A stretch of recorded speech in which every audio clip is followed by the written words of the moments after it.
And we're live. Hello, everyone. Hi. Hi. Welcome.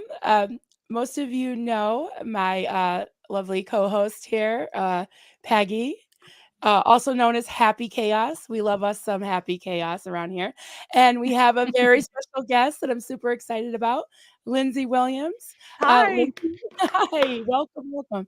So if you can introduce yourself to anyone who's been living under a rock and doesn't know who you are. I still feel like where I am still under a rock. Like I can go shopping and no one knows who the heck I am. And I'm like, I love this for myself. I was worried, when you go on a show, I'm not a celebrity by any standard at all. So you I are was to me. kind You are to me. I was just like, but I was so worried. I'm like, I don't want people to stop and try to talk to me when I'm just like trying to buy my groceries and no one knows me. And I think partly too, I don't have the pink hair anymore. Oh, But fair. anyway, Hi everybody. I'm Lindsey Williams. I am known now for the Shiny Happy People documentary. It's titled Shiny Happy People, Duggar Family Secrets. It's out on Amazon Prime. I think it came out on June 2nd. And it goes through the Duggar family's life, but also digs a lot deeper into the cult that they were raising their children in, that the parents chose to believe, and the indoctrination of fundamentalism, and how Christianity is just such a the fundamentalist Christian mindset is such a dangerous landscape, especially when it comes through IBLP, which is Bill Gothard's organization, and his materials, as well as his Advanced Training Institute, which is the homeschooling program. And all of this was meant to isolate, suffocate, and indoctrinate your kids. So I was raised in that from about the age of 8 till the age of 18, where I then went and worked at headquarters for this indoctrinating non-denominational ministry, but steeped in fundamentalist viewpoints for Christians. And I was there for about 3 years, stumbled into some issues, and ended up going to one of their training centers as a punishment, and was there for 5 months. Then I left. Thankfully, a young man found me, and we ended up getting married about 9 to 10 months later. And that was the beginning of like the actual rest of my life. It was more like my coming out of everything, though I didn't deconstruct or deal with understanding the harm of how I was raised. I just Am I frozen probably or about she? 3 or Okay. Oh no, we all froze. I just kept talking though because I wasn't sure. Okay. That's okay. I can hear you, even if I can't see you. I heard you. But I ended up only maybe it was actually during the pandemic that I started looking into my old journals from back in my early years. And when you have over 20 years of distance from how you were raised and you just go off and live your life, still very aware that you're carrying it with you, but just thinking you are thriving and somehow you've made your life. When you look back at just how much damage and torture you were in as a kid, I started to realize that my panic attacks and my anxiety that was starting to really come out in my 40s was due to all of this, and that I needed to get some serious help because this was getting out of my own control of being able to deal with my panic and anxiety, because it just one day showed up. So yeah, this is it. I went on to TikTok. I started sharing my story just to hear myself say what was happening and to acknowledge that about myself. And through all of that, I ended up getting connected with the producers that started Shiny Happy People. And now here I am with you wonderful people. So it's been a whirlwind journey for sure. Yeah. I'm so glad you're here. I'm so glad to have met you. We talked at length the other day with Peggy, and I was like, oh my God, she's from one of my two motherships. one is the IBLP, and one is the fundamental Pentecostal / charismatic crazy demon stuff. And my cult leader, yours, Bill Gothard. Mine was Marlene Sweeney. I like to say her name any chance I get because she earned it. So it's been very freeing to be able to say her name for the past And because before it was just, oh my God, just I was scared to death. I was scared to death. Yeah. So yeah, she just kind of mixed everything into a petri dish and just took whatever she wanted from this and that. And Bill Gothard was a huge influence on her life. And some of the things that you mentioned the other day, it was like, oh my God, someone speaks my language, my native tongue. I was like, really? That's where she got that from? Because it's just been so many layers. And like you said, 20 years out, you were, having to really deal with it. Same with me. I've been out 16 years, and it's only been the past few years that I've been able to start to unpack and unravel and all the things they say, decompress, deprogram, all that, because it's just it off. so much. Yeah. Shake it off. And being able to, in this space is SPTV. They call it SPTV. We're just a bunch of channels. We're not really any type of organization or anything. It's just a big group, kind of a community, online community. I love it. And SP stands for suppressive persons, because Leah Remini is the biggest suppressive person on the planet. Right. And I felt like her show, The Aftermath, really kind of helped me to realize that I had been in a full-blown cult. So I'm so happy you're here. We're going to talk basically about anything you want, but one of the I like to have a little bit of a topic. Peggy had come to me a few months ago, and since it is the month of Halloween, that was a total like no, but our church had things like harvest parties and stuff to kind of replace it. And plus, like, every day was Halloween for me because I was scared of going to hell. So, This is true. We had our own mini Halloween daily, wasn't it? And it was real. It was real. It wasn't fake costumes. I wish it had felt fake and fun. Yeah. Like Halloween. Yeah. That would have been nice. Yeah. Yeah, so Peggy had some questions for us, and she also has a little presentation before we take questions from the chat. And hi, everybody. I like to engage the chat like we're in a living room and just kind of talking, So we have the fabulous Kelly Copter. She is a huge celebrity in this space. She's an amazing channel. If you're not subscribed to her, at Kelly Copter, Kelly with an I, Copter with a C. She's got some awesome videos, and she's actually slumming today on my channel. She's back.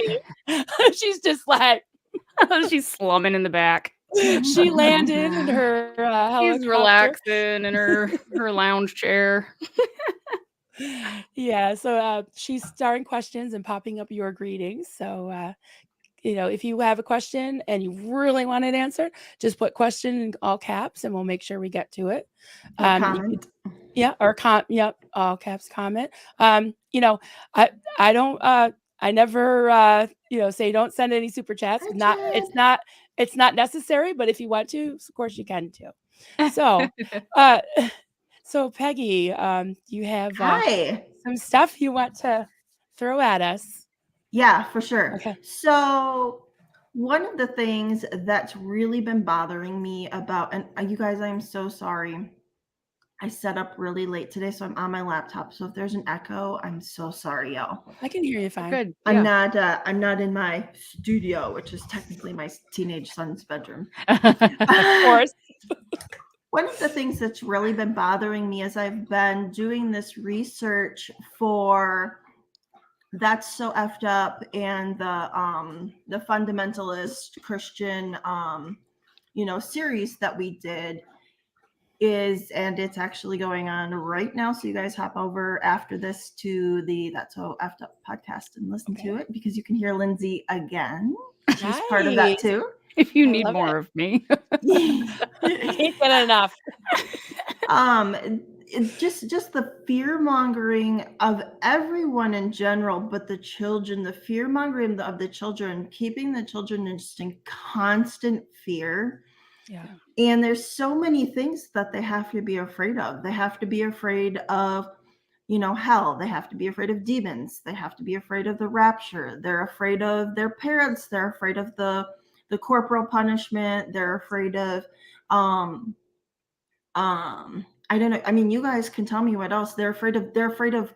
We talked about this the other day with Lindsey. They're just walking on eggshells all the time, because you don't know when either the head of the household is going to explode on you because of whatever it is, whatever Bible verse that they're going to pop up in their brain that you did wrong, right?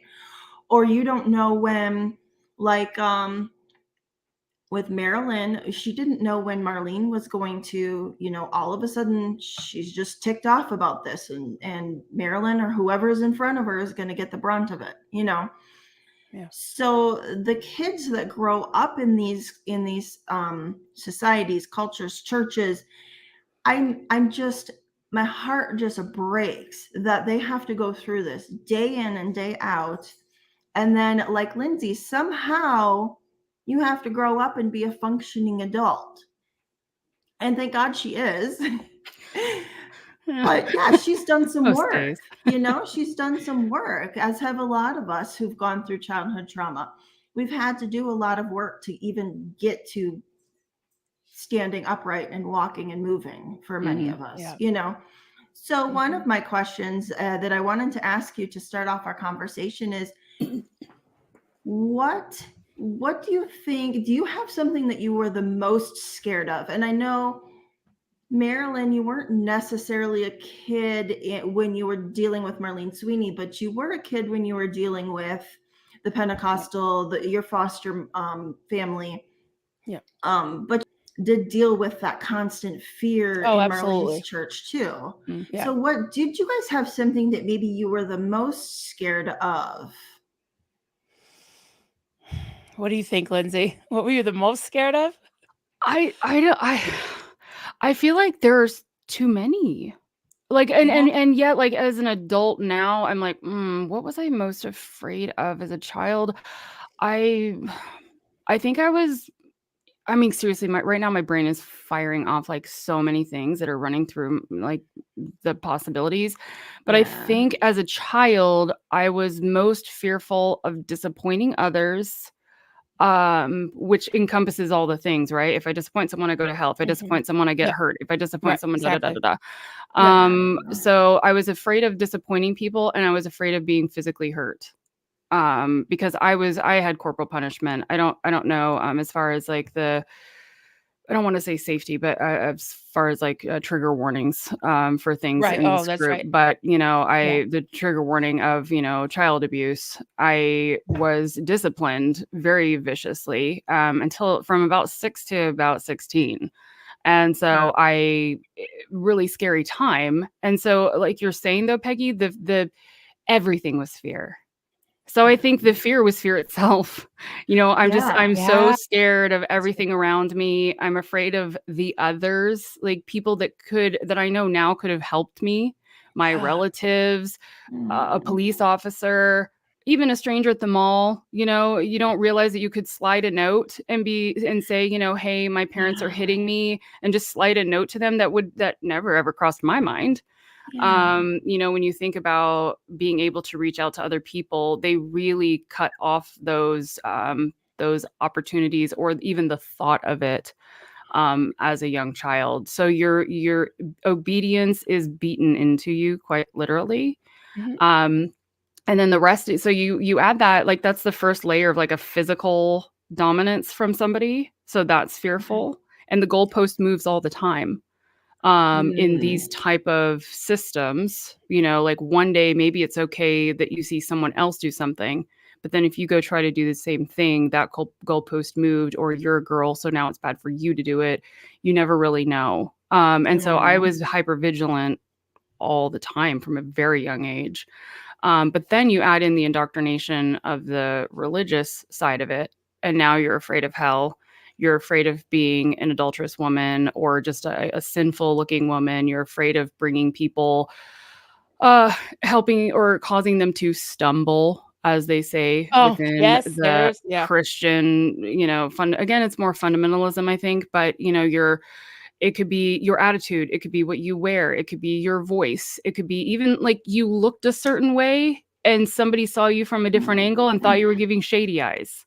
Again, it's just the perception, how it was about how other people perceived you. Yeah. And not about how you were trying to be. It didn't matter how hard you tried to be the best and perfect. That hypervigilance was keeping you aware. But if someone else perceived something that you were doing, it was mic drop. and it didn't matter what you said, theirs was going to supersede anything. You can't even defend yourself. You just have to take on whatever punishment or course correction that's thrust upon you. So it's hard to say like, oh, I was afraid of toys. You know, I was afraid of toys too. I was afraid of cartoons. I was afraid of movies. I was afraid of jeans. I was afraid of seeing another woman's boobs. You know, like even if they had like cleavage, I was afraid of like everything. Oh goodness. I can't imagine. I can't imagine.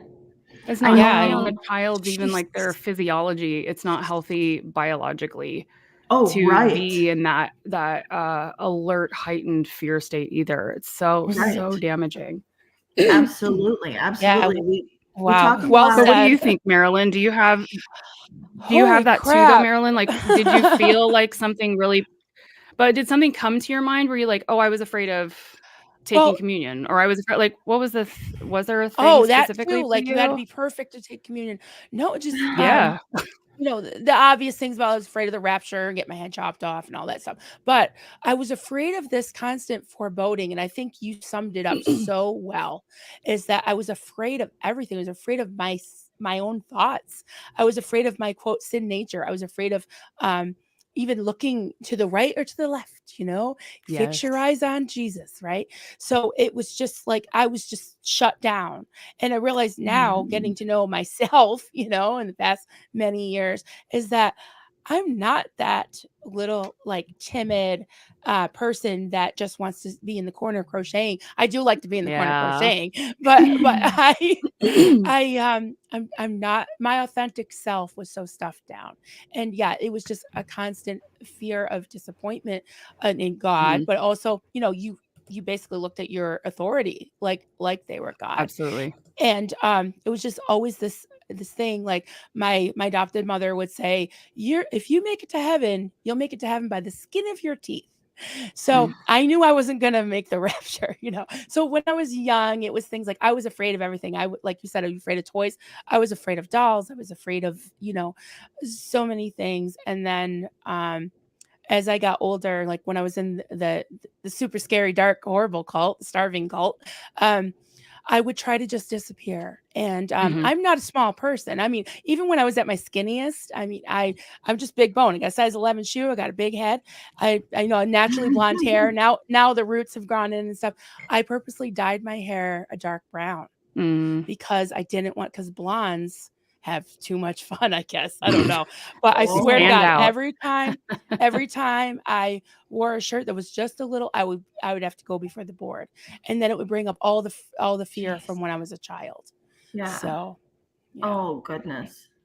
I was looking at some of the questions really quick, and I thought it was really interesting.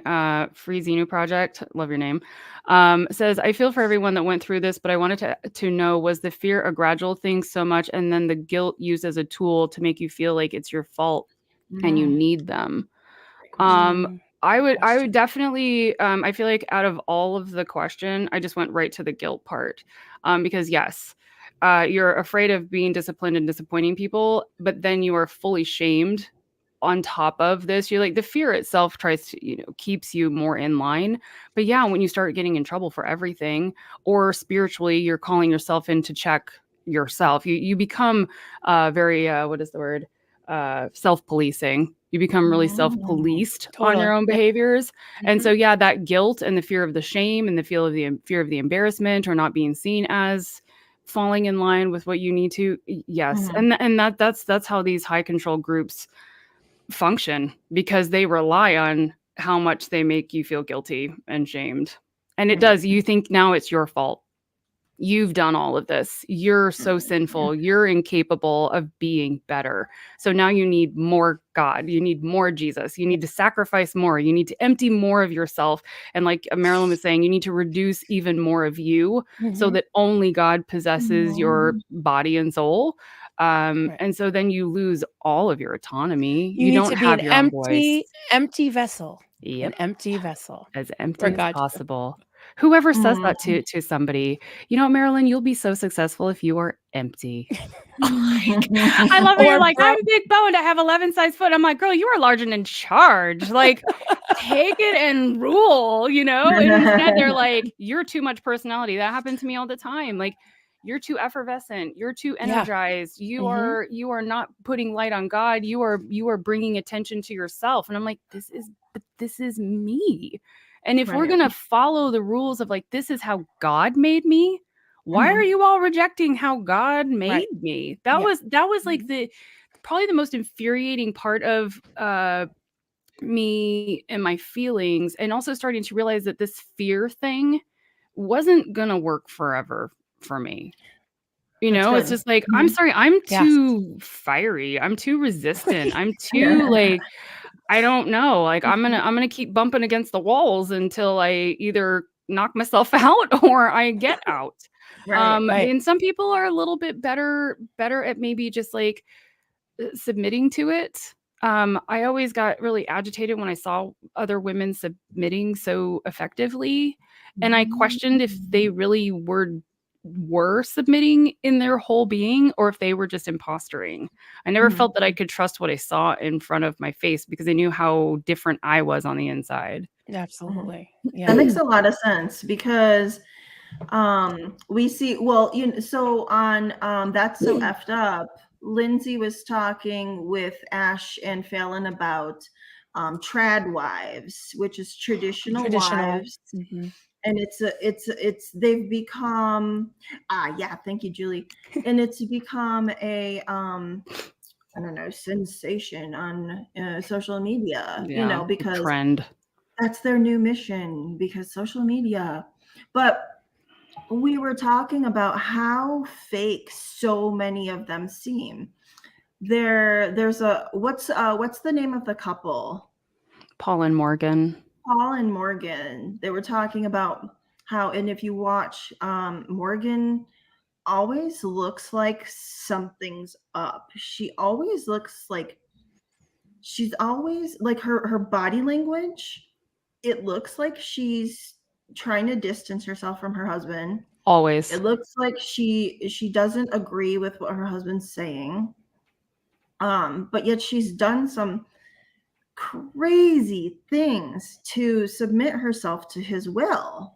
Going off her depression medication. And it's so that's a very interesting point about not being able to believe everything that you're seeing, not being able to trust everybody. Like that person's just doing it so they don't get in trouble. That person just doesn't want to get hit, or they don't want to spend 12 hours on their knees praying, or whatever it is that, you know, they're going to have to do. Well, and she's one of us energetic souls. You see the energy that girl possesses. Like, she has quite an effervescent spirit about her. Like, she could really, so sorry guys, coffee. Okay. She is such a force. She's a bright human on this planet. I was actually watching something the other night. I know a lot of my friends are like, God, you torture yourself so much with like following all these people. And I'm like, no, I want to know. I want to know what people are saying. I want to know what the other side is doing, because if we are not vigilant in that, what's happening in our country right now is what will happen in our country. So I'm like, I want to know what these people are spouting, because they have over 158,000 followers and they are ardent followers. But they were talking about the Palestine and Israel conflict right now. And she went to say some things, and he's kind of like, yeah, no, tell me what you think, Morgan. And you kind of, she has this, I used to have this too. It's a nervous laughter. You know, I still have it. Oh, yeah, no, I don't know. And then she starts to talk in, and she's like, yeah, so I wasn't really sure about all of this stuff. And I know we're trying to have an opinion. And I'm like, okay, first of all, if you don't know what you're talking about, you can't actually have an opinion, sweetheart. But then she's like, so I went to Chat GPT. And I was like, oh, you did not go to Chat GPT to find out about this conflict and what it is, what you need to know. Dear Lord in heaven. Like, I don't even know what Chat GPT would have told her. But Paul was like, what? You did Chat GPT? And she like had this sort of, again, it's her body language. Yeah. and the tone of her voice, and she just kind of had this like shying away from him, and she becomes childlike. And And she again, shrinks herself. oh, it Yeah. gives me goosebumps Yeah. because I know that entire behavior system, because you have to be seen like, oh no, I know, shame. That's your shame happening right now, because I'm sorry, but Put on your again, the burqa, yeah. hypocrisy. If your husband is the head of your home, shouldn't he be informing you? Shouldn't he be the Very one true. telling you what's going? I'm just saying, like, if they want to actually follow fundamentalism, if they truly want to be these radical Christians, why is it that the guy can be so hypocritical and then demand the perfection out of the women? Yep. Right. Like, stop Right. doing that. But he's a narcissistic human. We can see the dynamic. But it breaks my heart because I see her and she believes true thing because she's trapped now. How can she get out? You know, she can only get out by actually walking out the door. And even though they are on social media, don't be deceived by that. The Duggars were on TV, and look at where all those kids remained. Ruby Frankie. Yeah. Exactly. newest, Like they will put on the face. They monetize their YouTube channel. That is their income. And so she's got nowhere to gonna go. pressure her, and she's gonna stay with that because hey, it's a little bit of fame, and you know she's supporting her husband, and that's how they make finances. And so then it gets bundled. It's not just about their belief system. Now it's how they survive and live in the world. It's a lot. It's so complicated. So is she what I call like a born in Morgan? She a born in? Like she was raised into this. She wasn't raised in fundamentalism. No. Really? I don't know her full story, but no, she was brought into it when she married Paul. Yeah. She has tattoos. She's definitely, I know how we're like tattoos. Ooh. But if she was raised back in the day, she that would was a bad not thing. have a tattoo. I know. I think she might have been a Christian, no-no. maybe evangelical. I don't think that she was a fundamentalist though. And I don't know that they would technically call themselves fundamentalists either. Well, they don't. They actually make fun of that word. Yeah. Well, of course they do, because for them it's a stigma and a dirty word that they're too strict and restrictive. But it is the truth of how they're like, behaving. Oh, that's in my heart. I love doing this, and the big plastic smile. But you know, you made some really good points about having to kind of like, you know, stuff it down and be like, this is what I want or whatever. I was just thinking, you know, we're in this hi honey, my husband, this SPTV universe where there's so many people that are second and third gen Scientologists that broke out, and the first gens tend to be like they chose it, right? And like my parents chose it. I didn't choose it. I was adopted into a family and indoctrinated. And the same with you, Lindsay. We're actually around the same age. I was 8 years old when I started to drink the Kool-Aid, you know? And that's a very impressionable age. In fact, that's in a lot of religions, that's about when, you know, you get baptized, and you get, even in Scientology, that's when you start really getting the dogma. So that's when you're really, really impressionable, because then you're accountable for it. So, you know, I was just thinking like the second gens, I call them the second gens in Scientology, they are precious. They're getting tattoos, they're singing, they're out there, they are like raising money to help each other. They are such a force. And it's like, okay, L. Ron Hubbard, Dave Miscavige, you did not see this generation coming. They're badass, you know? So I think in our case too, the IBLP kids that were so oppressed for so long are rising up. Yeah, absolutely. You have a I don't know if it's 50-50 because I don't think we'd ever be able to do the numbers on it, but for IBLP, it still exists, and it's still being run, and it's being run by first gen, but also now the second generation is coming up through it. And I honestly can see the ignorance compounding. Like the ignorance of Gen 2 versus Gen 1. Have you guys seen The Village, the movie The Village? No. Do you like thriller horror films? Are you okay with them? Watch it during the day. Watch it during the day with the windows, with like the curtains open. It's not that bad, but don't watch it at night.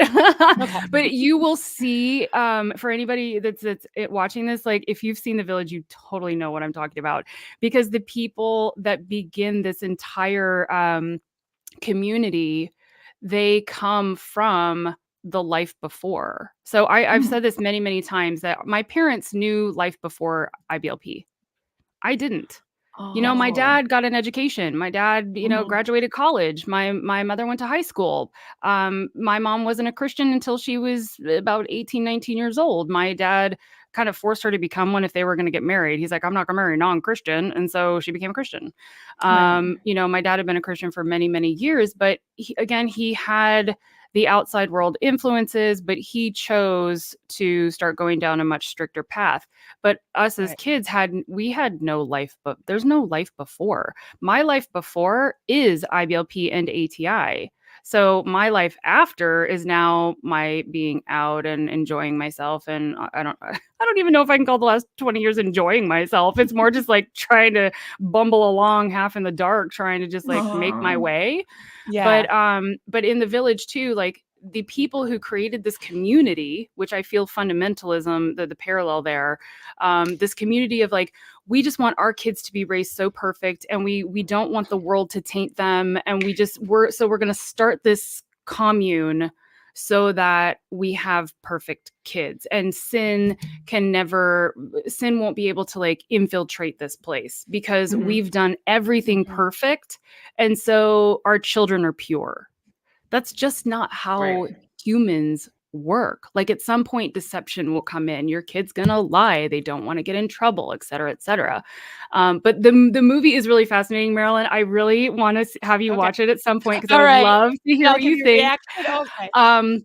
Yeah, it's not like, I would say it's more of a thriller than a horror film, but I've had people watch it like, oh my gosh.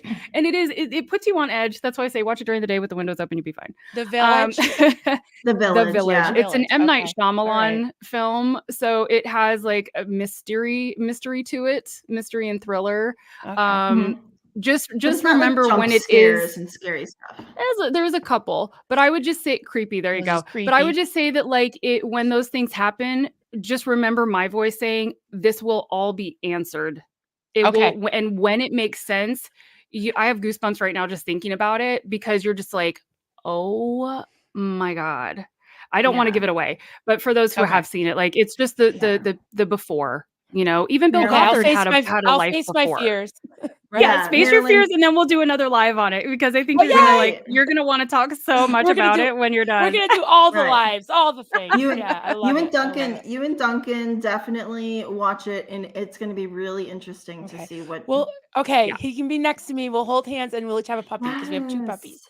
Yeah, there you go. Definitely. I love that you said cult classic. It is a cult classic, and a great parallel for cults. So while you were talking earlier, I was thinking of another big fear I had, and you're saying about these little family-sized communes, is the fear of the outside world. Absolutely. Like, and I was like, oh, all these people are going to hell, and and Marlene used to tell me I was going to end up on the dung heap. So anybody that watches my channel know what the dung heap is. It's a shit pile. So kind of her. I didn't know what the dung heap was, but I knew I didn't want to go there. Because in the Bible they called shit dung. But like, now I love the dung heap. It is so much. It's awesome. I love it. Put me on that pile of shit, honey.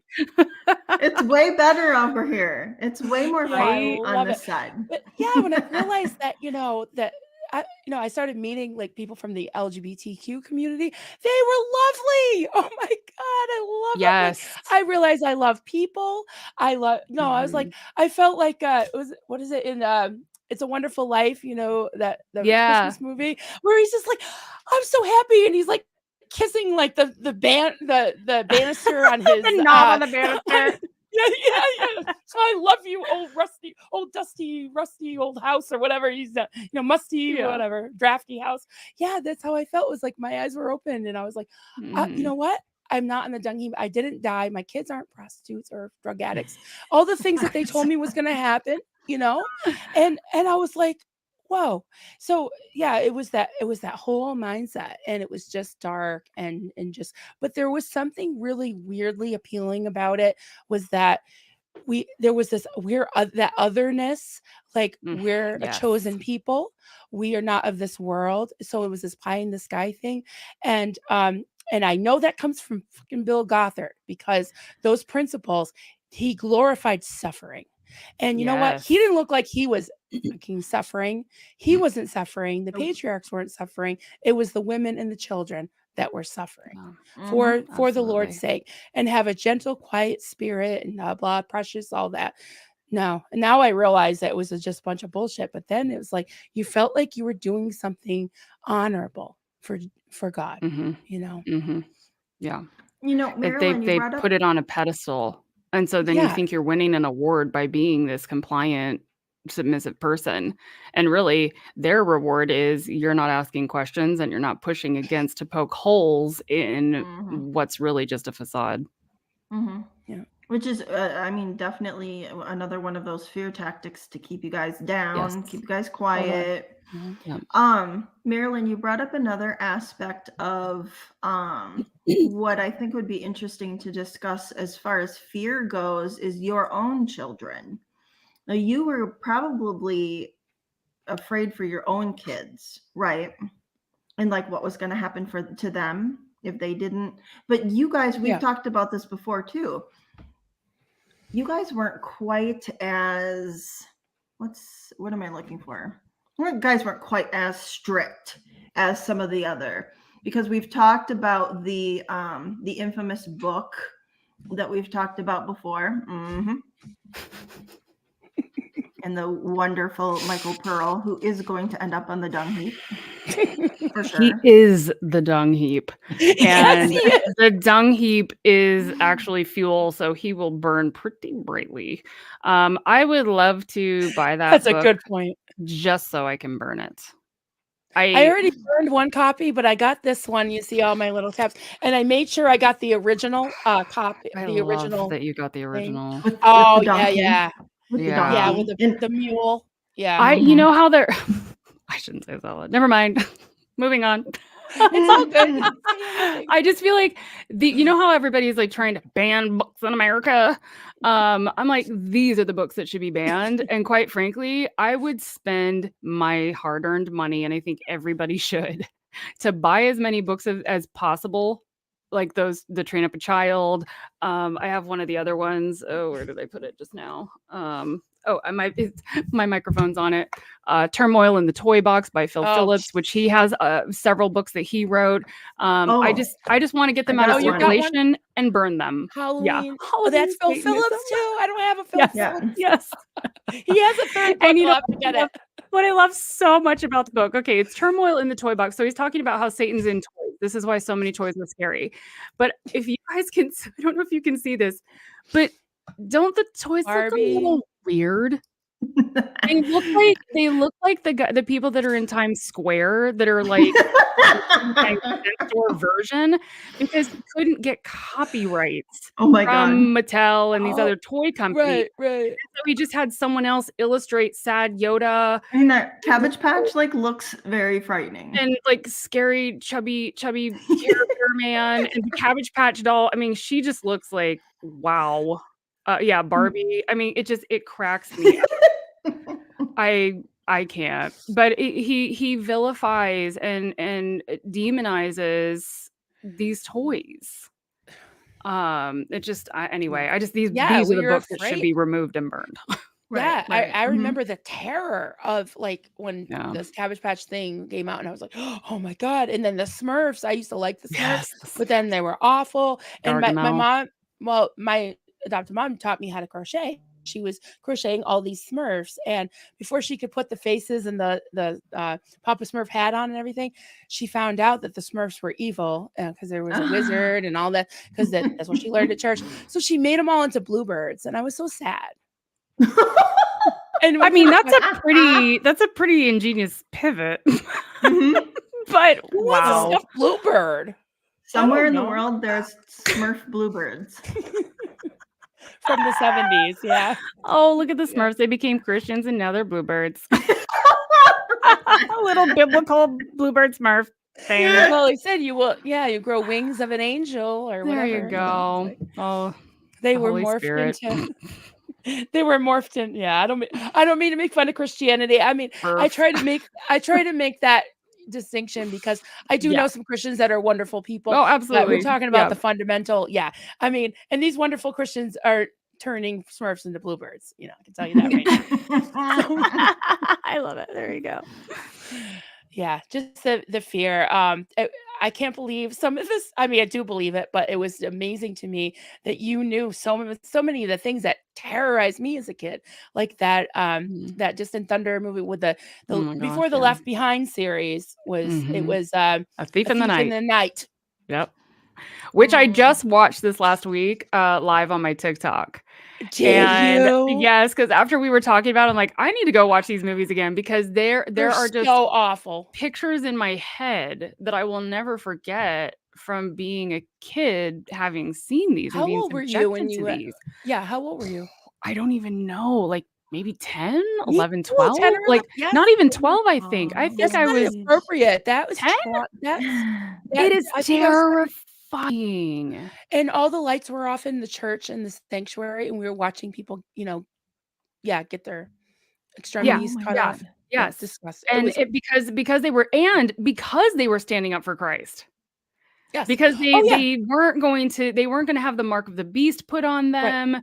They were, that's what happened. Yep. For in the end times, and they're like, well, because when the rapture happens, the Christians on earth will go up with Christ, right? Mm-hmm. And then the ones that are left behind are like, oh, I should have believed, but I didn't, and so now I'm. Or I was a lukewarm Christian, like you, right? Because I was like, that's me. I'm a lukewarm Christian. Hi, Kitty. Hi. Look at those beautiful eyes. Oh, excuse me, sir. Hi, buddy. Very appropriate for Halloween, right? So but you got left behind. You got left behind, and then if you become convicted, like, wow, I really should have become a Christian, and then they do, it's like now they have to go through all the trials and tribulations, and in this film, it gets to a point where if you don't have that mark of the beast somewhere and you haven't accepted it, you're seen as standing up for the Lord, and you get guillotined. And so it's like this weird, really, I know I'm standing up for God, but that means I'm going to be killed. Like, so you're doing the right thing, but you're still getting your head chopped off. Yes. Yeah. Well, yeah, because the world is evil, and all the they Christians don't like left. Christians. And, right. And you were either a lukewarm Christian or didn't believe, but now you were as a kid, truth, and you're like, oh shit, they were right. They were right. So you got the mark of the beast, and you're standing in line in this white robe, and they're pushing you towards the guillotine with a bucket. And I'm thinking, 10 old late at night, what would I like to? I rather do that or burn forever and ever and ever and ever. And as a fire victim, that was pretty sick too, to put that on me. But then I could get my head chopped off and go to heaven. But I hope they put a bag over my head. Like, as a kid, I'm thinking, like, literally, like, I don't have to watch my head drop. I mean, nowadays, right? Which you won't. But like Kevin said, I'm going to end up in headless heaven. I'm going to end up with my head underneath my thing, and I don't get a mansion. I'm going to be in Sleepy Hollow. You're going to end up in headless slum heaven. You're going to end up at the pearly gates. You're going to go to the pearly gates. And what was the guy at the pearly gates? Joseph? Peter. I'm not Catholic. Peter. I feel like the Catholics. But all right, so you have your head under your hand. You're like, hi, can I get in? Here's the other part of me. And you only get a shack. You only get a shack. But with a shelf to put your head on. Sorry. A shack shelf. No pillows needed in your shack. Yeah, you don't even need a pillow. There you go. I'm just getting loony. Yeah, let alone streets of gold. You're gonna, you can have streets of dirt. But do you get to walk to the streets of gold? Because I always was kind of like, you know what? I'm okay if I don't have the biggest mansion, all the good works. are what give you bigger mansions in heaven and stuff. And I was just like, well, I mean, as long as I'm like in a nice kind of part of town, at least I could just like, I could walk over to the bigger gold streets. Wait. This is what happened. Sorry. I'm trying to click on. No, go ahead. Go ahead. If you guys click on. No, I'm just telling Kelly. I'm trying to. Don't lose your head over it. Oh my God. That's phenomenal. Where I love this. Where is the faith and conviction if you need to be that scared of everything? Yeah. And I mean, that's the conflict, isn't it? And this is totally as an aside, like a rabbit hole. But did you ever understand that word conviction? Because it was like the Lord convicted me. So in the real world, there's so many. This could be another whole stream. I would love to do this with you guys. Totally. The language. Okay, so I was already like convict, like conviction. Usually in the real world, conviction is like a bad thing. Like you've been convicted of murder, but it's a good thing. Or being having laying your hands on someone. Laying your hands on someone in the real world is like, don't lay your hands on me. Don't touch me. Yeah, exactly. Don't lay your hands on me. But in Christianity or in my cult, it was, I'm going to lay hands on you.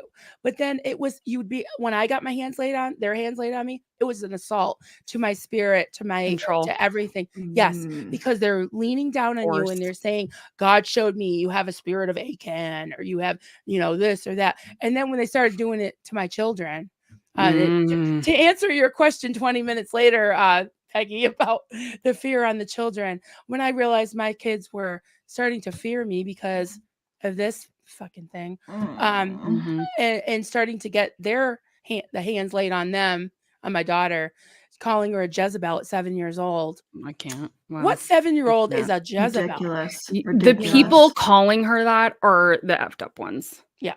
Like, get your head examined. If you're looking at a 7-year-old and calling a 7-year-old a Jezebel, you have seriously severe issues. And they did 2 full-on exorcists. Yeah. And that was, and even then, Lindsay, and how traumatic for your poor little kiddo. Yeah. She doesn't understand what's happening. That was the beginning of the end. And even then, it took 2 years to get out. Yeah. But you did. Awful. So that's, that's on, good on you, because I think at some point, like, it's good that you had even a paternal instinct and maternal instinct that was like, no, I'm not doing, no.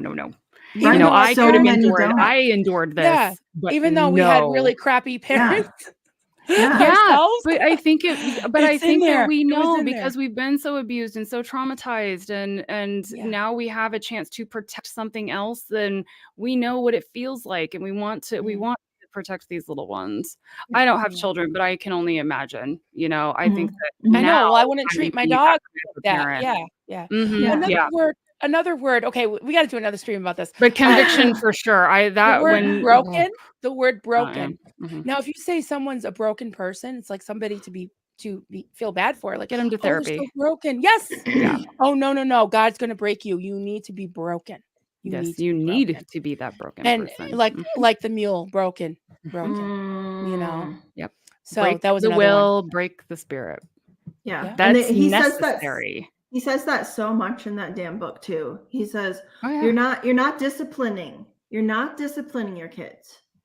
You're training them and you're breaking them. Yeah. And it's like, I'd rather freaking say I'm disciplining. Yeah. There is I think I shared this with you guys, but there's a podcast called the Leaving Eden podcast. Right. And they dove into this book, To Train Up a Child. I think it's like a 2.5-hour episode. It just makes me sick. I did a 20-minute review of it, and I was. Well, they get a therapist on. They have a therapist on really? with them. Wow. Yes, wow. And she had read the book, and so she's explaining. At one point, she talked about this whole training thing, and she's like, "Training is for an animal." For like a horse, when you're training, you do break a horse because they are so willful, and you need to kind of like control the energy. You're not shattering what they are. You're just harnessing that energy so that it can be used in a more direct, useful way. Right. If you want to use a horse, but a child is not a horse. We are human beings. And so she says, like, we're not animals and children are not animals. So the fact that Dobson and the Pearls come at this, that children need to be trained, thus they are like animals. Mm-hmm. They liken it to dogs and horses all the time. Break it. Literally break its will. It becomes a parent versus child battle front. Mm-hmm. And the parent is the bigger, stronger individual. They will win. You know, and I can say it for sure because my father won from 6 to 16. Like, but I was like, I still was very, they call it willful, but I had questions. I was pushing against what I didn't understand. That's not willfulness. That's confusion. That's not feeling secure and safe. I need to know what I can't understand. I need you to explain things to me, or I also will just act out because I've not been given a place to do that. Yeah. So where does that energy go? Like, you weren't allowed to have all these emotions, but you're a child and a teenager going through hormonal changes, so confused. And so you just, all you want to do is ask questions and try to understand what the world is around you. But all your parents want you to do is come back down. And like you said, laying of the hands or a spanking or these types of things to keep your kid compliant and suffocated. Yeah. Yes. Just get back in your barrel and stay over here in your little barrel. Yep. But when you get married, then you get to go out in the world and, like, I don't know, just like now the world's your oyster. And I'm like, how? That's what growing up is about. So that when you get in the world, you can actually function in it. Right. You know, and you're not really given that it's barrel and then go and be fruitful and teach your kids everything you know, but you don't know anything. And you're just, and then you're generation 2 and 3 and 4, and the ignorance gets worse, and the it's horrible. Yeah, don't get me started on the purity culture. You know, because it's just like you can't even hold hands. Yeah, I mean, yeah. I went through, and then it was all of a sudden it's like populate the earth, be fruitful, screw like rabbits. What? And then you're like, oh, no one's ever touched me before. Now I have to do this. I was told if I kissed somebody, I would make babies. So this is not a kiss. This is wholly different. I had a friend who was afraid to go in cornfields because she thought if she fell on a stalk of corn, that's how she'd get pregnant. I know, she would just have popcorn. Bless her heart. You're like, well, you have the idea, kind of, but no. Or I've heard like sitting in the same toilet seats as boys or something like that. Yeah, it's sad. It's really sad. All sorts of the ignorance. This is what infuriates me. It just, when you stay so isolated from information because you are afraid of all of it, then you learn nothing. And you're just in your own little vat of stupidity. It really is stupid, but you don't think it is because the Bible gives you this toxic arrogance. And anyone can say anything they want to you, but you're like, well, the Bible says this, drop mic. Yep. Drop mic. Bible says it, I believe it. Yep. Yeah. Boom. And I'm like, but scientists and doctors and encyclopedias have done research. Did the Bible do research? I don't know. I don't think so. Yeah, that's why you can't take it literally. I mean, everything. It's like, I ask questions. I just got to where I didn't ask questions anymore. It's like, where did the rainbow come from? Where did the rainbow come from? They break you. Yeah, I didn't get any scientific explanation of light and, refracted light or whatever. It was, this guy, Noah, was the only righteous man on the entire planet. God was mad at everybody except for Noah. And he decided he was going to kill everybody on earth. And that's okay. But abortion's wrong. Because God is love. And so we're going to take 2 by 2. We don't care about the other animals. We only care about 2 of each. And the cubic feet and all that, it was not big enough for all these giraffes and lions. Why weren't the lions eating them? Right. Why weren't they eating each other? Yeah. How did you keep the predators away from the prey? Where did they poop? I wondered that too as a kid. I'm like, can you imagine Noah's children? They were the ones shoveling the shit off of the bow. I'm just like that. Yeah. So then when they finally get out, when they Kill the unicorns. When they finally get out and the dove comes with the little leaf and all that, the rainbow comes and God and then God's like, not okay, this is my promise that I'm not going to destroy the earth by flood, but fire is another thing, So it's just like, okay. And then what are their names? Hashem, Ham, and Japheth. They're the only guys left on earth with their wives to repopulate the entire earth. And then that's I mean, it just doesn't make sense. So I'm not picking on the Bible or Christianity. I'm just saying you cannot take you're this, pointing out where all the holes are. Literally, there's too many holes in this story. But you're not allowed to ask. You're not allowed to question. No, of course not. It just is. Yeah. It's just and now there's a museum that you can go to. Yes. If you need to. Yes, there's a museum and you can go see the Noah's Ark to scale. Have you seen the one where Bill Nye the Science Guy goes through it? Yep. I gotta see that. It's brilliant. It's so brilliant because he is very respectful, but he's like, it doesn't make sense. Yeah. I mean that Adam and Eve and the apple, like that's why this earth is a fallen earth. That's why we're born sinners. That's why we have to do this to our children because they're born bad. Everybody's bad. You're born bad. Guilt, shame, because of course it's always the women's fault.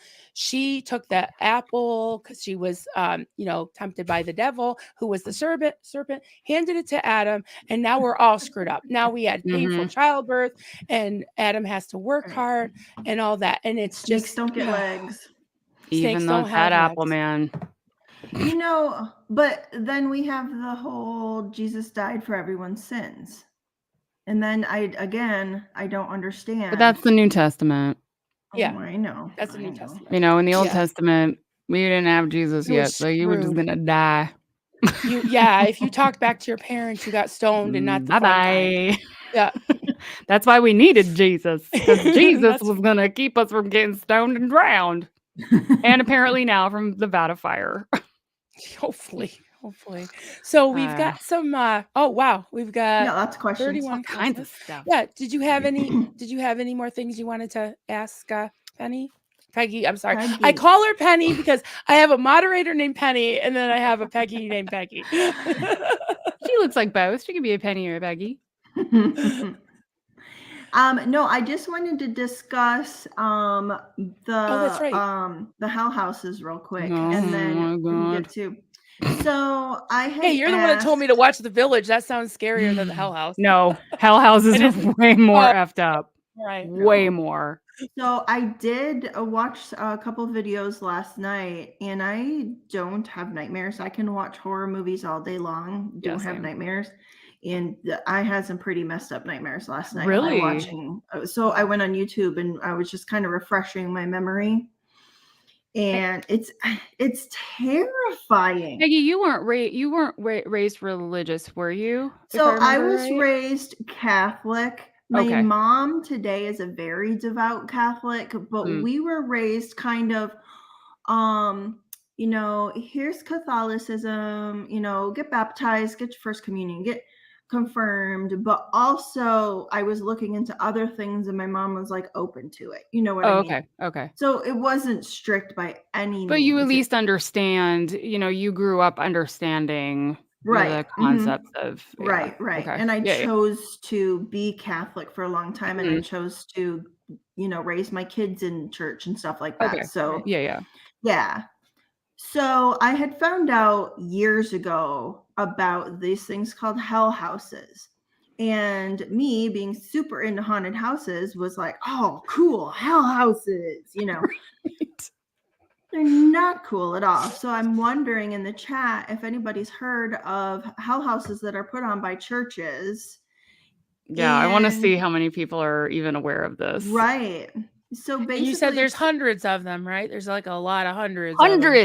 According to Wikipedia, right now there's about 800 that operate throughout the country. Unbelievable. And they started by none other than who did I say? Franklin Graham. Drum roll. Yeah. Yep. Of course. Mr. Franklin Graham in the 70s. Billy Graham's son, right? Son. I think so. right? No, Billy Graham. Gosh, you guys. Wait, my but did brain. did Billy Graham actually start it, or because I thought His it was son? his son that began it? His son? Yes. Yeah. Okay, so Franklin yeah. Graham did. Yeah, Right. yeah. Sorry, you guys. It's okay. See, and I didn't bring my notes, and No, it's okay. I'm all I a was just like, kerfluffle. wait, was it Billy Graham too? I know. Not Billy Graham. So, what terrifies me about this is it's put on by a church, but basically teenagers will play the roles. And it's got the same format as a haunted house. So you're going to go through, like room by room and see each scene. And one scene is going to be a girl on a bed having an abortion. And it's going to be the most terrorized version of an Trigger abortion warning, you people. can imagine. Yeah. Oh my God, I'm so sorry, you guys.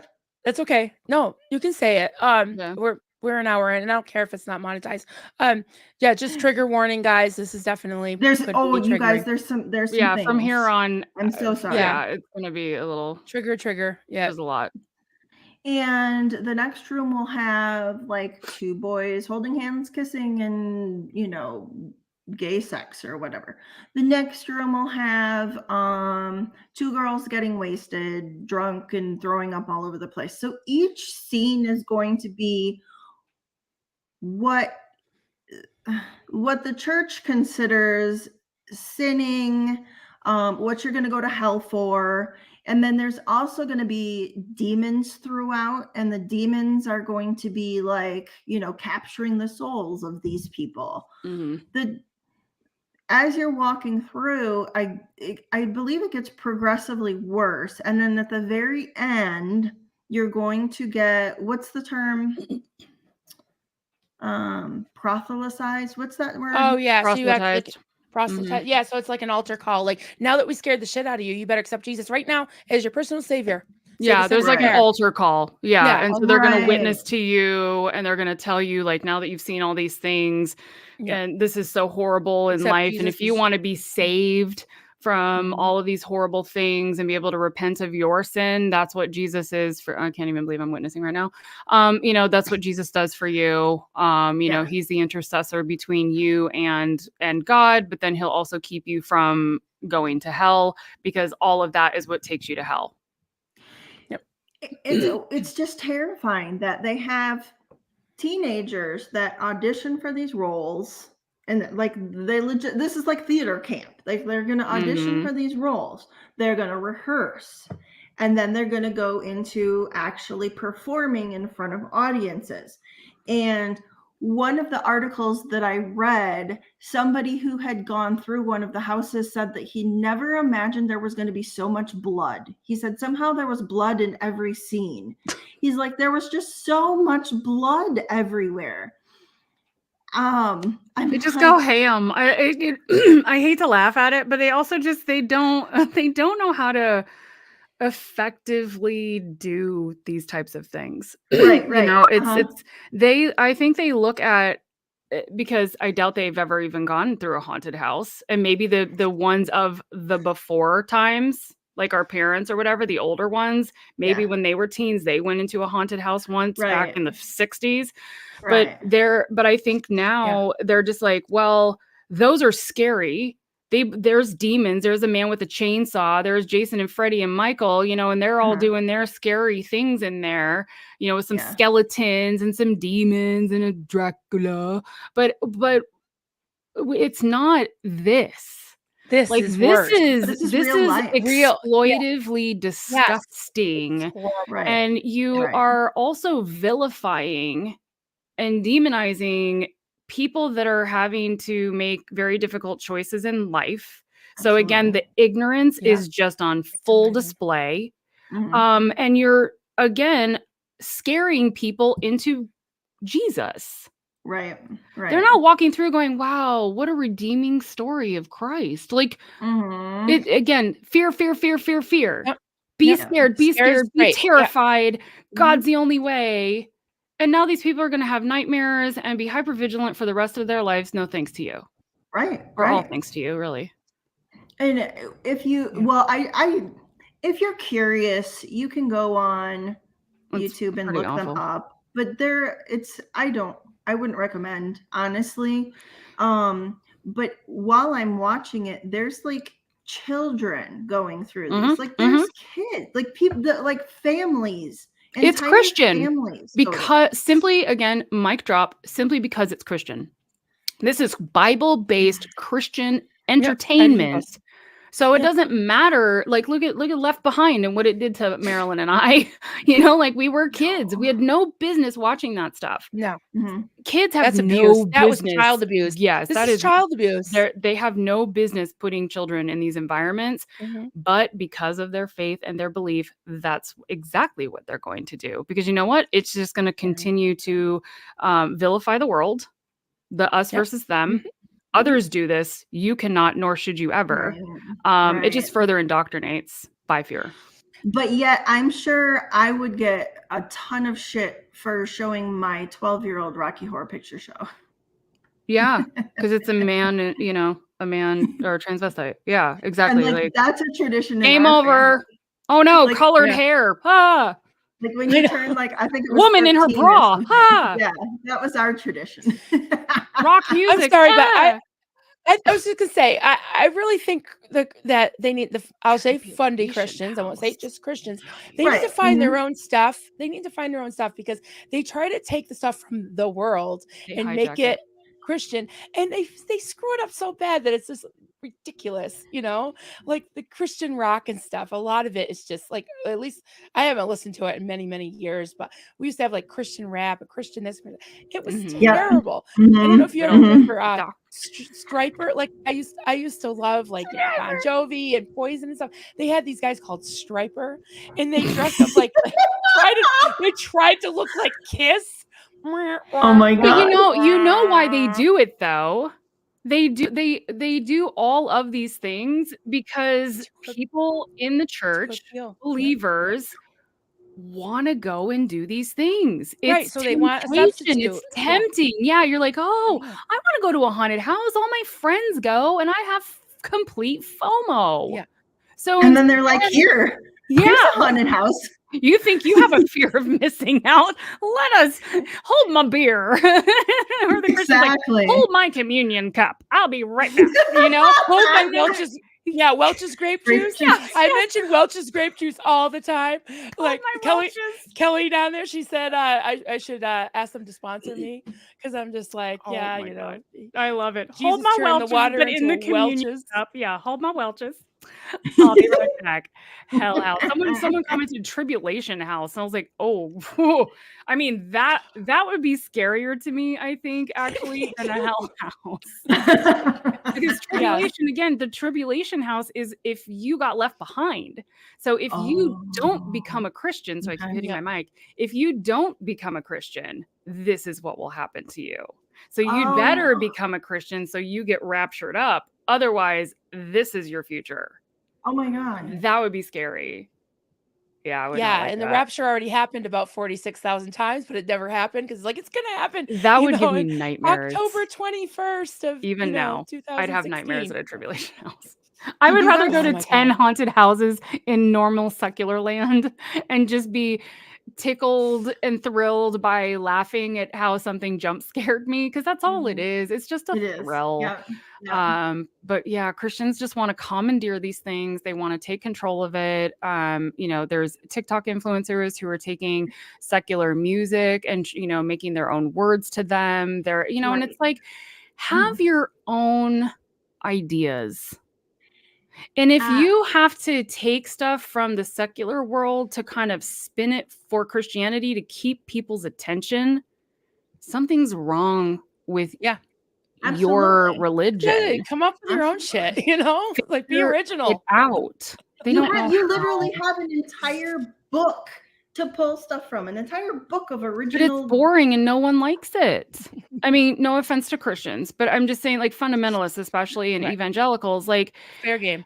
There's so much about Christianity that does not make sense. And that when people start to ask questions, it starts to unravel.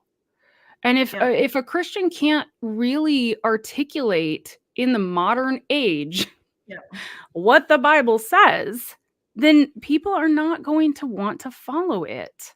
And if you strip them of all joy, and you take away all fun and happiness, and it just has to be the suffering. Like you said, Bill Gothard is very big into the suffering as a Christian. Persecution right now is so big with Christians, especially Christian nationalism, like persecute. And if you don't like them, it fills their tank. Oh, you know what I mean? Like, if I am persecuted, that means I am doing right for God. Blessed are you who are persecuted for righteousness' sake. Oh my God. Yeah. Oh, okay. I'm getting Matthew 5, 6, and 7 were the wisdom booklets of Bill Gothard. And someone did ask earlier in the comments, like, was he ever married? Did he ever have kids? The answer is no. No. But he can talk till the cows come home about how you should run your family and have your kids and have a great marriage. So. Yep. Totally. He's a great marketer, but ignorant. And the same with Marlene Sweeney. She was a woman, so she really didn't have any business being a patriarchal. Still mind blown on that. Yeah. But there were no other men within a 100-mile radius that could do what God wanted her to do. So poor me, I'm a vulnerable narcissist. Poor me, God's calling me to do this, and I'm gonna just oppress everybody around me. And that's how it was. It was like, I'm doing this for you. God's called me, and you owe me. You owe me because I've given my life's blood. So you need to let me abuse you. So. Marlene Sweeney. Marlene Sweeney. For me, it's funny because I don't like saying Bill Gothard. We would call him Mr. Gothard if we were at headquarters. Right. Like, it's respectful to say. And so I just call him Bill. Out of intentional disrespect. Absolutely. Disrespect intended. It is crazy to me that you worked there and you knew him and you actually you were there. Mm-hmm. I was handpicked. Out of a breakfast room. When you describe that scene, I've seen that. Look, I've seen that whole prophet thing looking at you like God. Like it's almost like. Oh he my was God, that fixated. And I'm 18. I don't know how to perceive how he's looking at me. Right. I mean, I'm sure if I saw it now, I'd be like, I don't think so. But at the time, I didn't have the outside world. I didn't know people in my community and in my faith system were bad. I didn't know that people could be bad in my church. He wasn't a church, but in the materials, and he's a ministry. So bad things don't happen in ministries. And that is my ignorance of not being told that, bad people are in all places and that we have to constantly be vigilant and aware. And he was the creator of this umbrella of authority. So he was the umbrella of authority. He was the umbrella maker. And if you go outside the umbrella, it's going to rain on you and all kinds of terrible things will happen. I guess maybe that's another fear, is the fear of authority. And that was supposed to be a good thing. Absolutely. Was like fearing God, but it wasn't a respect. It was more of an actual fear. Yeah. And it's interesting because these words can get very confusing to people who are not in the community itself, because we have fear we have fear that is, we are scared fear. And then you're supposed to have a positive fear of God. That's a healthy fear that you're supposed to have. You know what? I am totally game. You want to look at your schedule? I would love. Let's do words. Love words. Yes. Yeah. Words. So many words are. I mean, I know it sounds really cheesy, but words and definitions became really, really impactful for me when I started really tearing apart everything that I had been raised with. I highly recommend Brene Brown's Atlas of the Heart book if people haven't read that, especially if you've grown up in ATI and IBLP, and I'm sure it extends, obviously. But we were raised with 49 character qualities, and the Atlas of the Heart book doesn't go through the 49 character qualities, but it defines love. It defines sympathy and compassion and what is empathy and how do all of those work? Because with Bill, you're just supposed to be sensitive, have sensitivity, and then you learn sensitivity almost makes you overly sensitive, or you can only be sensitive to a certain degree and then the rest is hellfire. Everything has been misdefined for us. not correctly defined at all. Totally. And even if you just take those words and you go to the dictionary and you read the 49 words from Bill that all of us kids were indoctrinated with, and you just look at the dictionary definition and then his operating definition. Right. It's totally different. They're not anything alike. Yeah. So here's the book, just so you guys can see it. Brene Brown, Atlas of the Heart. It's really, really beautiful. You got them all right there. You're like, I know. It's like I have a whole stack. and you know, that's such a good point, because I think it was part of my, deconstructing of all of this was that I didn't even have the words, because of course our words were all screwed up, right? So I didn't even I didn't really understand what happened to me. And when I started to realize that, okay, that wasn't right, that didn't feel good, that wouldn't feel right, and I wanted to, start understanding it, you don't even have the vocabulary, because you've been dropped from another planet. And I know that all the ex-Scientologists, that might be listening, they have their own whole thing too, where the word reasonable is the worst thing you can be. You can't be reasonable. So they had it's funny when you see I was telling my little morning musings group that I have, whoever shows up on the morning streams, that when I said it, when I was talking to Lindsey the other day with Peggy, I was like, we kind of fell into the language, and I was like, oh, somebody from my mothership, like we understand each other. And I was like, what about this? What about that? And I was like, oh my God. So that's how it is when two ex-Scientologists get together on the screen, and they just start talking like L. Ron Hubbardese, Scientologies. so yeah, but it's a real thing. Well, when they take away your ability to communicate, then you can't share how you're feeling. And you become so isolated and have a very narrow scope, even in your ability to get across what's happening inside. And so I didn't have the words. We didn't have the words in our head or to come out of our mouth, but our bodies were feeling all of the trapped that we had. At least I know that's how I felt. Like I just was so frustrated, so constantly frustrated and agitated and annoyed and irritated. And so that was seen as fussy and willful and disrespectful. And it's just like, you've given me only these tools to effectively communicate to anybody. And it's not effective because I'm not getting out what I need.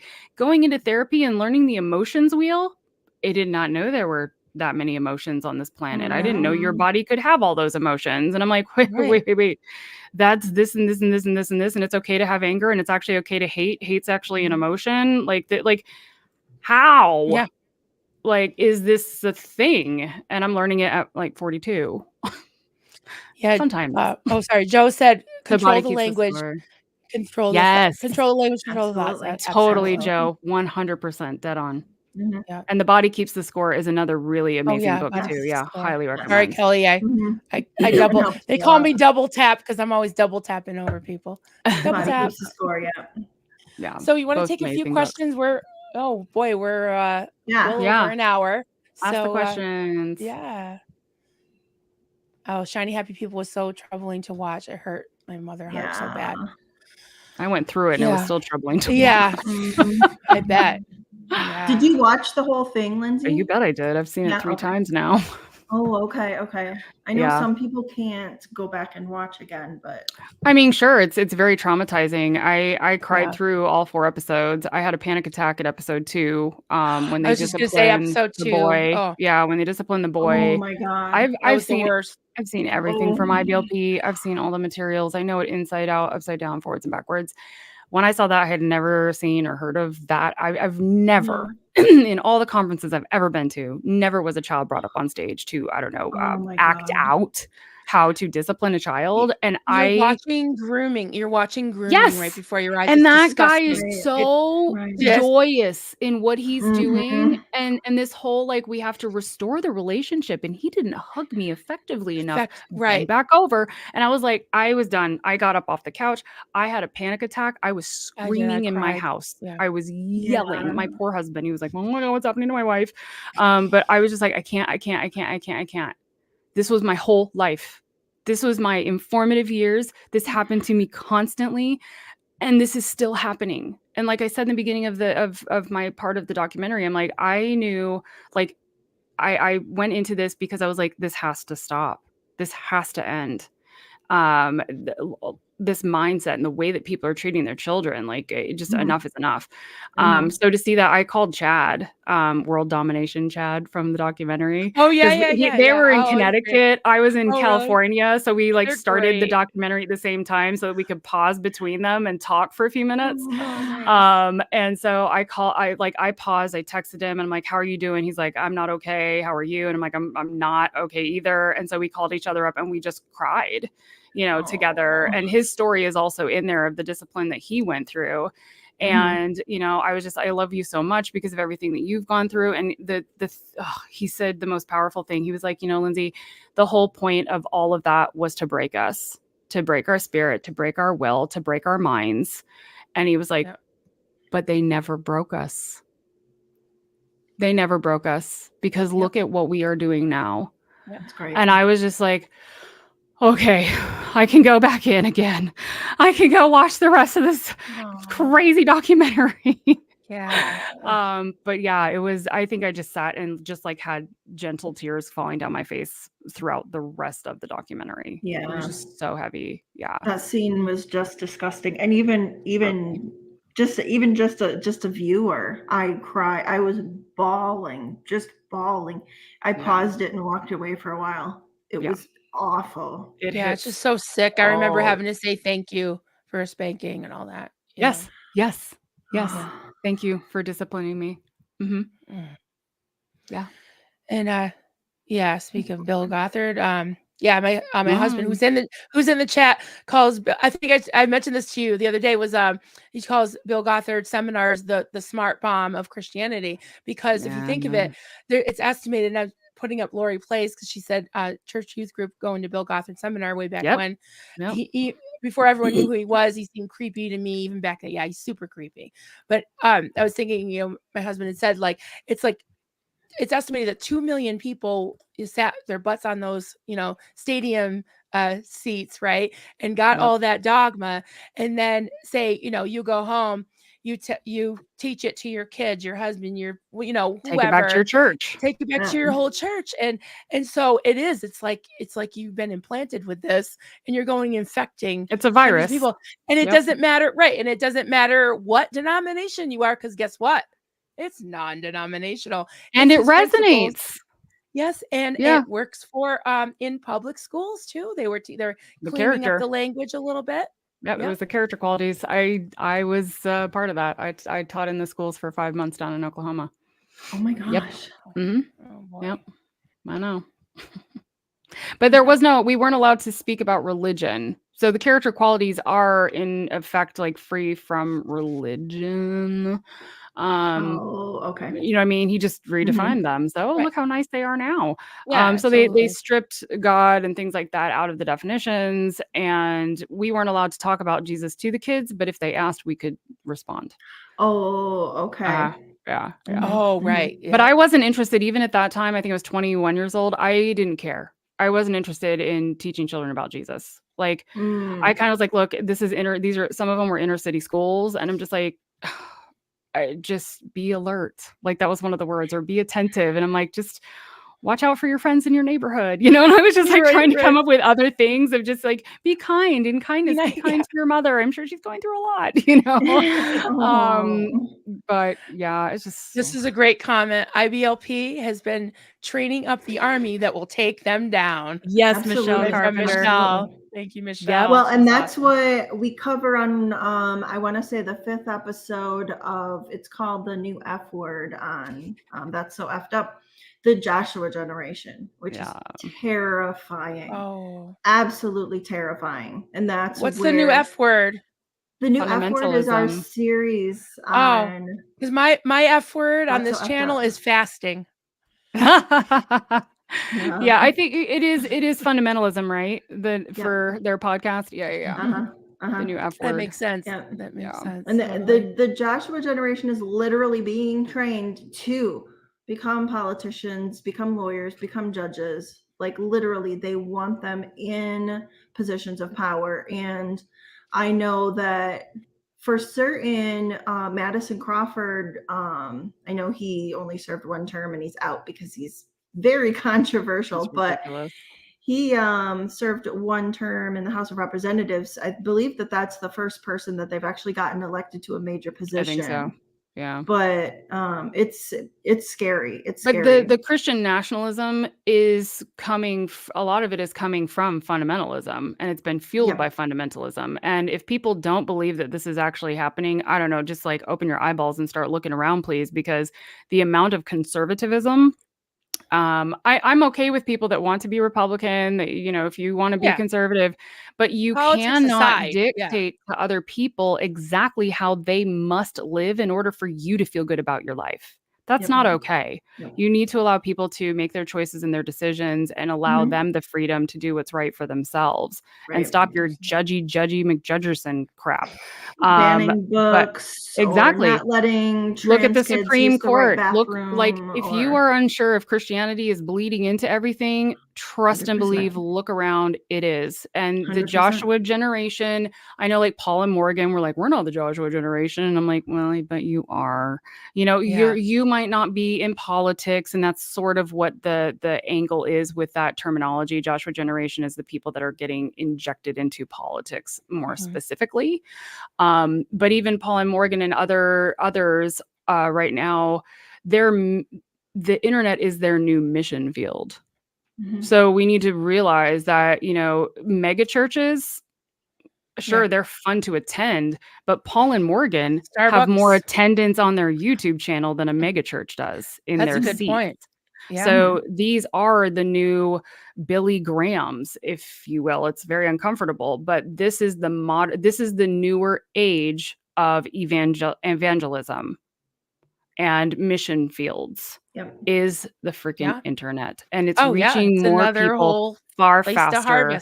Right, far faster than Bill Gothard's week-long drolly seminars, and then he has to wait till they get back to the churches, and then they infiltrate there. It's like snail mail days, you know. Now just everything is instant, and people are so primed. Pony Express now, but to believe everything they see and hear. Absolutely. And so if you are in that toxic bubble that you can't break out of, or you allow yourself to listen to Paul and Morgan and then go listen to MSNBC, or, you know, I mean, like, go to the extremes, you know, check out all different viewpoints. Pause for Andrea just said extremes don't work. I hate either extreme. Everything. Yeah, exactly. I just want to put up a couple more things here. Joel McCoyne, he's a friend of ours. He's a gentleman who always gives a lot of wisdom. So I always like to put at least one Joel McCoyneism up every day. Whenever any group pushes you not to be yourself, it is wrong. The greatest thing about humans is our individuality. Being yourself is a gift. We are all just folks. Be strong in your own self. Thank you, Joel. That's the word of the day from Joel. Absolutely. My screen froze, but I can still hear you guys. Okay, good. You look cute. You still look cute. It's a good freeze. Don't worry. Just letting you know it's frozen. I can't see the comments or anything. Let's see. You see any questions you want to pop up? I wanted to pop this one up when we were talking about Morgan earlier. The breakdown in body language, so disturbing to watch. And that's one of the things that you can even notice when you're watching the Duggars. You know, you watch their body language, and I think it's hindsight. You know, I never watched the Duggars back in the day. I did watch. I was a fan of the John and Kate +8. They gave me the creeps. Yeah, I watched a little bit of John and Kate, but the Duggars, because of my background, I'm kind of right. I bet. But now that I watch things, I'm watching for body language as, you know, as a more informed adult.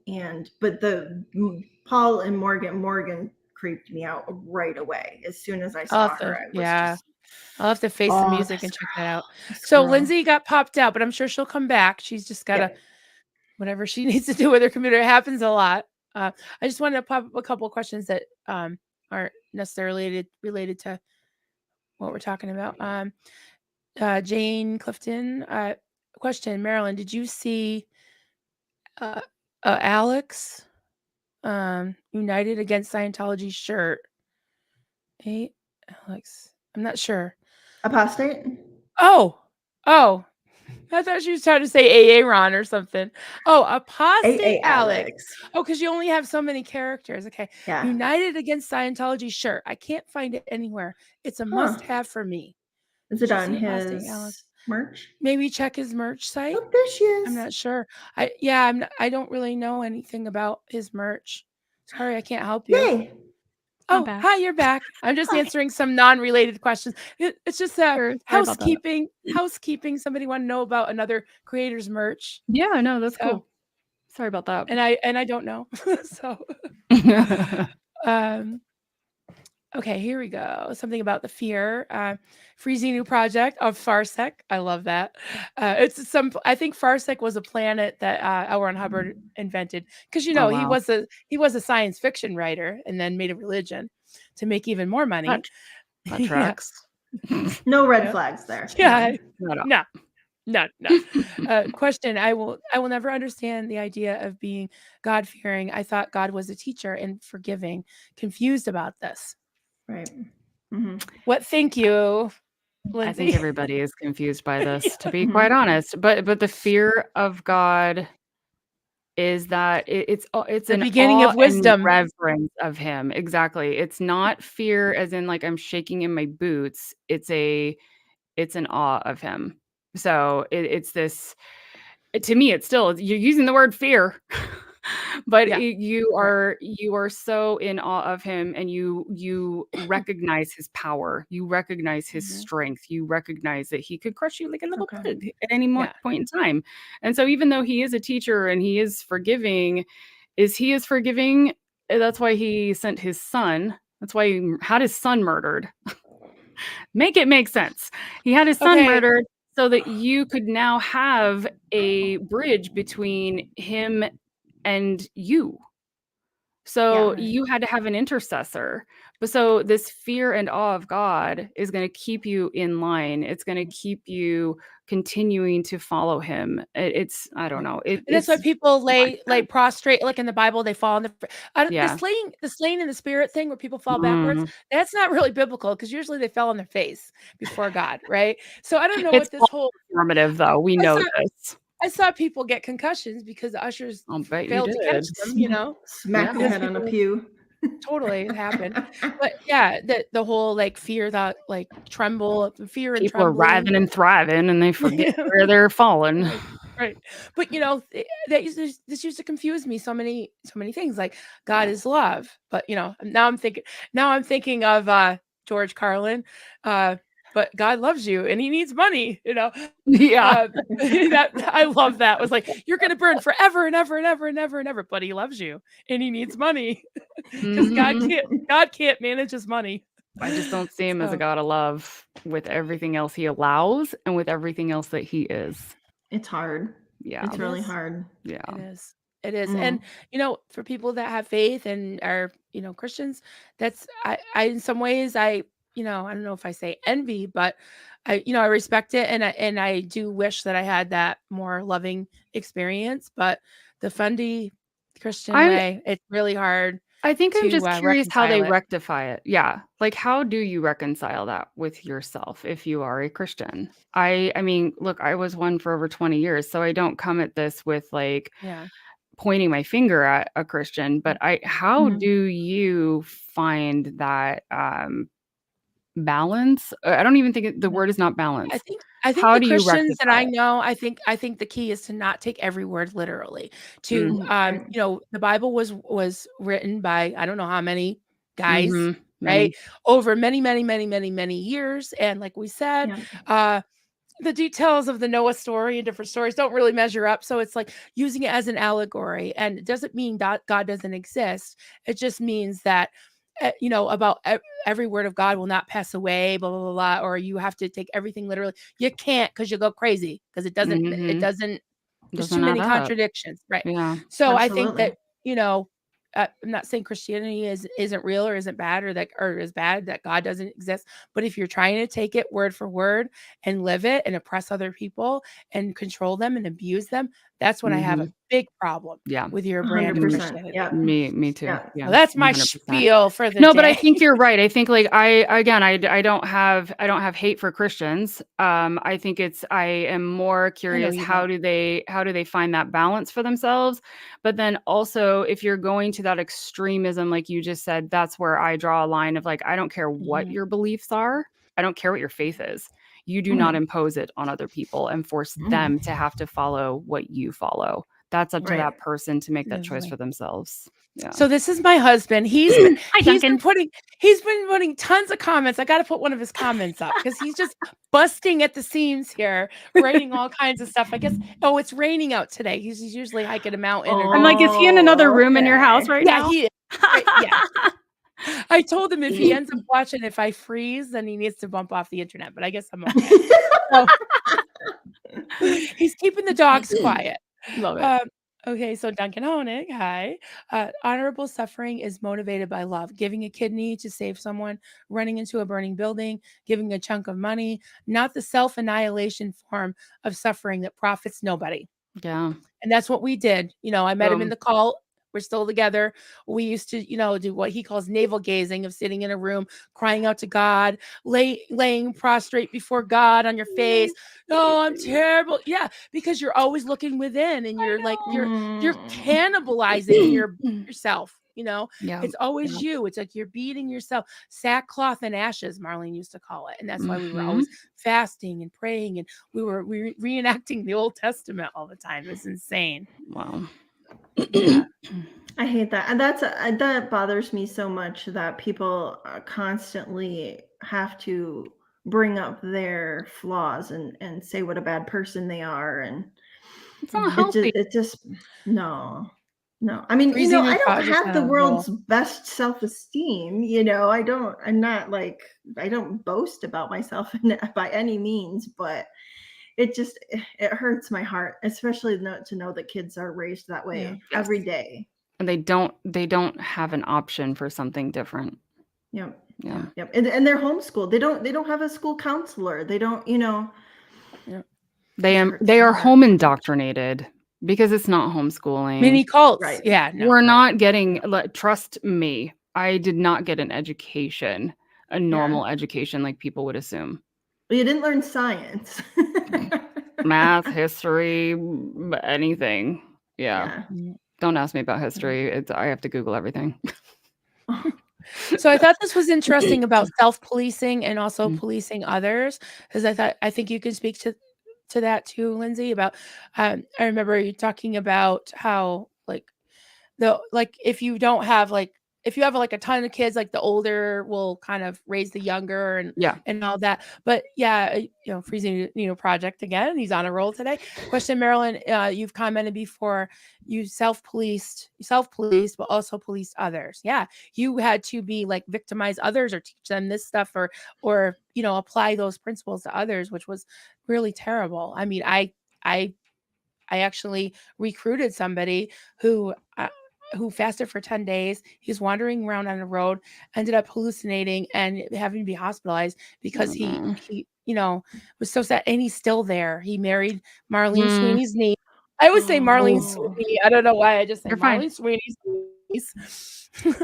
I just like to say her name any chance I get. Married her niece, and he's still on the board. It's a board of directors. I call it the board. He's still on the board. So I feel bad that I recruited this poor friend of mine who's still there. Yeah. But do you guys do you communicate with each other ever, or full cut off? It's very strange. His wife sometimes will, once in a great while. She hasn't talked to me in a while, ever since I've been speaking out, and I have a feeling she knows. I know she knows. Right. Yeah. And in fact, a close relative of hers is a younger relative of hers is my middle son's girlfriend. Oh wow! So I think there's probably gotten out. Yeah. There's a little bit of a connection. So yeah. Wow. So it's small world, small town, small world. Yeah, you never know. And that's what happens when you try to indoctrinate children in a cult. They grow up and maybe they find each other and they start comparing notes and they end up holding hands and maybe even kissing and maybe even moving in together. Oh no. Stories. Now they're seriously sinning. We were. Yes. Oops. Oopsies. So there, Peggy, did you see any questions you wanted to ask us in the start? Because I think we should probably wind down a little bit soon. Yeah. Okay. Oh, about the spiritual beliefs now? You want to do that one? Yeah. Okay. Laura Font. Hey, Laura. You guys, I mean, you guys kind of answered it a little bit. Yeah. Yeah. I feel like you bounced around answering some things, but yeah. Yeah. I mean, I have a one-line answer to that is that all I know is that I don't know, you know? So that maybe makes me an agnostic. I love that. But I'm still open. I'm open to whatever. Yeah. I only within the last year would I now identify as an atheist. I was definitely, I didn't even understand all the terms, you know. I was like, I'm just not Christian. I'm done with that stuff. You know, I don't want to, so I'm a makeup artist and a hairstylist. I do makeup and hair for photo shoots and film and things like that. I cannot do photo shoots in churches. And trust me, I've been on shoots where we had to go into a church for something. And I'm like, I'm going to stay outside. Like, this is too, I don't blame you. For me, even the smells, the I can never say the word iconography, like just anything that's in there. I'm just like, nope. And what about weddings and funerals? I hate. So I went to a memorial service, but it was in a Catholic church. And for some reason in my mind, I can handle a Catholic church versus a Christian church. But this memorial service went way bonkers for me. And again, I'm not Catholic, so please, my ignorance is here. But like they started doing this, it was like a call and response, I guess, where like the head guy was like, you know, and also with you. But then there was like this bit, like it was like I don't know, like 2 or 3 sentences, and he would say it and then we would say it. And I'm not kidding, it happened like maybe 20 times. Like him say, we say, him say, we say, same thing over and over and over and over and over and over and over again. And I was like, oh my God, this is indoctrination. Get me out of here. No. And then I was like, okay, it stopped. Okay, we're good. You know, just like I was starting to like really get this like, no, my brain is like, no, this is bad for me. Yeah. And then all of a sudden the nun that was sitting in the front, she started it again. And then on again for 20 times. And I'm like, what is happening? And my sister-in-law knows my life, and she like put her hand on my leg because I was starting to like shake my leg. And I was like, I want to believe that I'm okay. I know I'm okay, but my body is having such a response right now. And I'm learning that I can't ignore when my body, if I don't have words to say why I think this is not okay for me, but my body is like run. And so again, it stopped. I'm like, okay, I'm fine. And then some other dude in the back of the church started it again. And I'm like, enough already. This 40 times. You would think right now I could tell you what it was, but I had just put up such a block in my head. And I was getting to where I was starting to actually take very hyperventilated breaths. And I was just like, Lindsey, you are fine. You're fine, girl. You're just in a room with some people who have some weird ideas right now, but you are not now going to be indoctrinated. You are okay. But I really couldn't. And so it happened one other time later, but at least I knew I was going to listen to this 60-time chant. And then I was like, okay, this is very weird, but I understand how indoctrination works. And this is not like, we needed to be celebrating my uncle and his life. And instead now we're making it about religion. And I would just really like to not do that when I loved my uncle, and now I'm in a full panic attack because you're making it about faith at this point, because now it's a primed opportunity of people in pain to bring them to the altar to do the things and work about. Yeah, well, you know, Uncle Joe, he's in heaven, but where are you going? Exactly. If he could come back and tell you, he'd want you to go up to this altar right now and get right with God. I So hate like, I'm I can't deal with okay. that. I'm okay calling myself an atheist. I know when I'm on different podcasts, especially with people that are Christian, I try not to really bring up the religious part of it because it's not something that I'm like trying to force on anybody else. And I Right. also know that there's a stigma with believers. Like, oh, you're an atheist, you hate God. And I'm like, actually, Yes. I can't hate something I don't believe exists. So I don't have hate for that. I have respect that you believe that this is a power for you or over you or in your life. But if I don't actually believe that it is there, then it doesn't have any control, power, or thought for me. And I'm so okay with that. Like I've said many, many times before now in interviews, it's not even to me that I'm like, I'm an atheist. I just want to believe in myself. I literally, for my entire life, have never been allowed to trust Lindsey, to Yeah. trust her gut, to trust her intuition. And so I would rather, instead of like, oh, let me find a higher power, can I just have mine? Can I Yes. just be a really Take your power strong back. Right. human?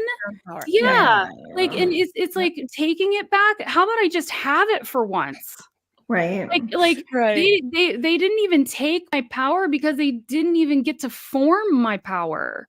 You know? So I'm out here like a new like like a baby Labrador puppy with big paws, like all sloppy, like I don't know, I'm just trying to be me, you know? And which is wonderful, but it's like, okay, I'm also in my 40s.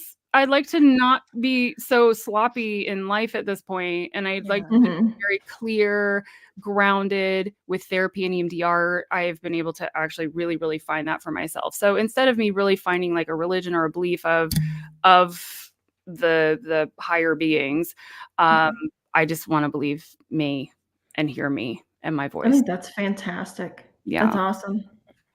Mm-hmm.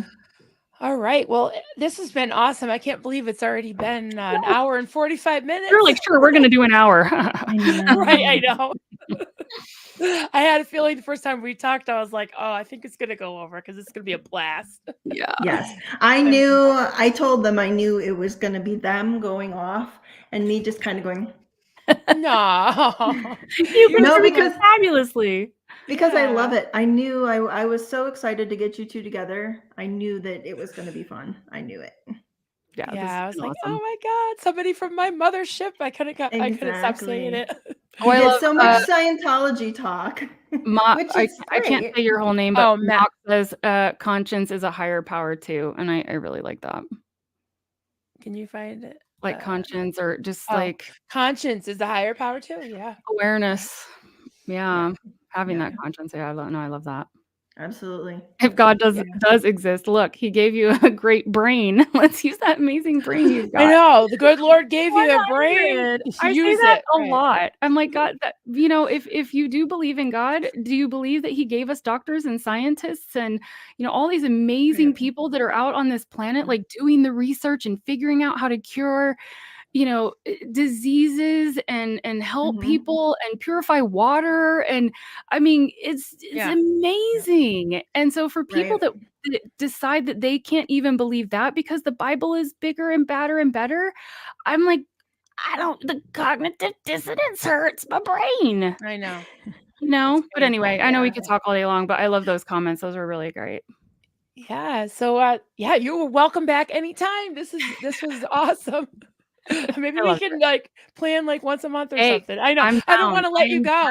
No, I'm down. I love the words. I think we should focus let's do on that. the words because we'll rabbit trail off of those things too. Oh my God. Yeah. That'd be great. That'd be wild. Especially because you have the ATI background, the IBLP, all that stuff. So yeah. I mean, actually some of the ones I'll have to ask you. I'm not sure. Some of it got morphed because I'm older than you. I'm old.